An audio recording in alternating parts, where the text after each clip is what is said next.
Hi everyone, and welcome to our slightly updated Learning Transfer Matters newsletter. As you know, I've been running the newsletter now probably at least 10 years, if not longer, and we've decided to do a bit of an update. And one of our commitments is to have more video content. And we'll be replacing the intro, what I've been up to this month, section of the newsletter with a bit of a video. So here I am in Washington, DC. Many of you may already know that I've been at the ATD conference, which has been a 13,000 people learning event here in Washington. And I've recorded some content about that online already. What I thought I would do today, though, is just share with you some reflections for the month. So here we are in May 2019, Washington, DC. So reflections this month for me have been in the main around Oprah. And so Oprah was one of the keynotes at the ATD conference here in Washington. And there's three thoughts that I'd just like to share with you. You can see the Capitol building in the back here as I try very hard to, part of my commitment to these videos is to make the background potentially more interesting than what I'm saying. So hopefully we've got some tourists, let's adjust, some tourists and some interesting things going on in the background. But back to Oprah. So my first thing about Oprah was I could not believe how much everyone absolutely loved Oprah. Last year, Obama was the opening keynote for the ATD conference in San Diego, and it was phenomenal. And they were forecasting that people were going to be queuing up again from 6 a.m. to get their seats to see Oprah. And frankly, I didn't believe that. However, it turns out it was true.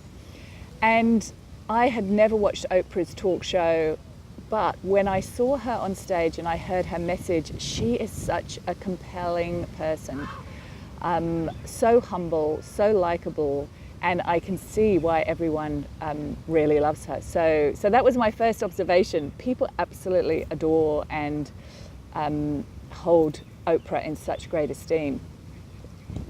My second observation around Oprah is her message. And if we think about her talk show, which ran for 25 years and was the most watched program of its kind at the time, she is really talking about, and she certainly was in her keynote, talking about life lessons.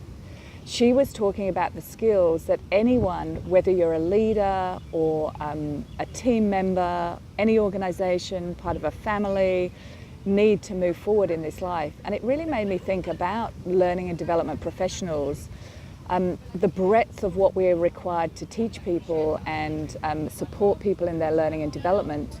And when I think of Oprah's message, it really was about development. I think there's another blog post still in her message, so watch for that. It may or may not happen this weekend. But Oprah's message was really around following your gut instinct, being present in the moment, and trusting yourself, trusting your knowing. And I think as learning and development professionals in organizations, it's difficult for us to teach people those things because they're so general. And yet we know as leaders or as team members, all of that would help our organizations move forward. So I think that's just an interesting thought as to what can we learn from that as learning and development professionals. My third observation about Oprah, I bought the magazine, Oprah magazine. I thought, I really like this woman, I'm going to find out more.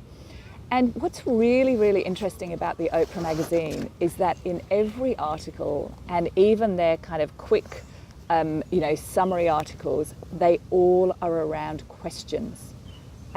Kid you not, every single page I turn to in this magazine, very little actual, long form articles, but mainly questions. And there were questions that, so for example, when they're introducing the editorial team, that page that you quite often skip over in a magazine at the beginning. Don't know if anyone has, and maybe I'm just out of touch with magazines, maybe everyone is doing this now. But rather than just have a list of people, they have a question of the month at the top. It's not really summertime until, and then people from the editorial team are sharing. And so I think this, to me, just shows the power of questions and getting people engaged with questions, which is, of course, at the basis of the work that we do in Learning Transfer, that we've been doing with CoachM, our Learning Transfer chatbot, in that the the power and what we need more of potentially in the world is questions rather than the content and the answers and people telling us the solutions and telling us what to do. So this magazine has actually really engaged people at every single turn through questions. Sorry that I'm obscuring the Capital team. I get so used to recording team videos, I call everyone team. Community, the Learning Transfers community. So there are my reflections, the questions in the magazine, the power of the person, and what this means to us as learning and development professionals for the people that we're looking to support and develop in our roles. So, thoughts for the month. We'll see if these videos work and turn out to be a success. We'll give it a few more months to try, but open to your feedback and wishing everyone a great month with your learning transfer endeavours. Do keep in touch. M. Weber, Lever Transfer of Learning, signing out from Washington, DC. Thanks.